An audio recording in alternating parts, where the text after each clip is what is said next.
كل ما اشوف حد مصور العزومه اللي هو عاملها ومنزلها على السوشيال ميديا بستغرب جدا وبسال نفسي سؤال محير جدا: هي العزومه معموله عشان نصل رحمنا ونتقرب لربنا سبحانه وتعالى، ولا عشان نصور السفره ونبهر الناس على السوشيال ميديا؟ الحقيقه ان في عزومات كتير جدا في رمضان بتتحول لسباق منظره وهلكه وتعب لست البيت وخلاص، في الاخر بنخرج منها بذنوب غيبه ونميمه بدل ما نخرج منها بثواب افطار صائم. ما قدرتش اسكت بصراحه على المهزله دي، وانا عشان بحبك جاي اقول لك ازاي ترجع الروح للعزومه بتاعتك. كمان هعرفك ازاي تخلي بيتك مفتوح بالحب والبركه مش بالمصاريف تكسر الظهر وكلام ملوش اي لازمه. ركز معايا كويس جدا عشان تعرف الفرق بين بيت الكرم وبيت المنظره. ربنا سبحانه وتعالى لما شرع صله الرحم جعلها سبب كبير جدا في طول العمر وسعه الرزق، والدليل على كده حديث النبي صلى الله عليه وسلم اللي قال لنا فيه: من كان يؤمن بالله واليوم الاخر فليكرم ضيفه. انت متخيل ان عدم اكرام الضيف معناه نقص في الايمان بتاعك؟ والاكرام هنا بيندرج تحته البشاشه والطيبه، مش التبذير اللي بيصل الى حد المعصيه. ايوه، ما تستغربش مني ان انا بقول لك انك تبذر في الاكل ده بيصل الى حد المعصيه، لان ربنا سبحانه وتعالى قال في القران الكريم: ولا تبذر تبذيرا ان المبذرين كانوا اخوان الشياطين.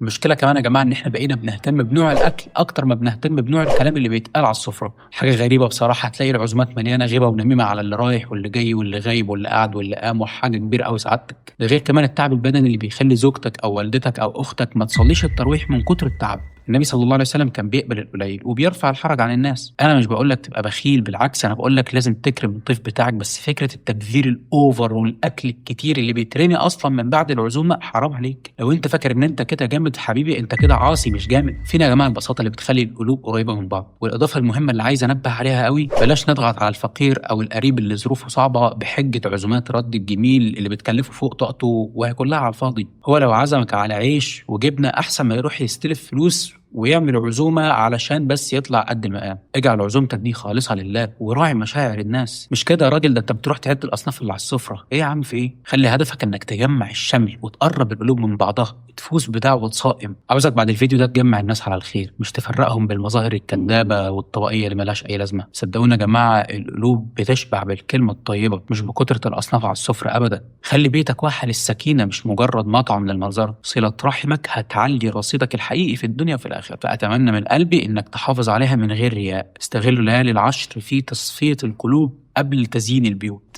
بالله عليك عيب اكلمك في كل الحاجات المهمه دي اللي محدش اصلا كلمك عنها قبل كده، وما تعمليش فولو ولا تعمل لايك وشير ومنشن يا راجل، عيب.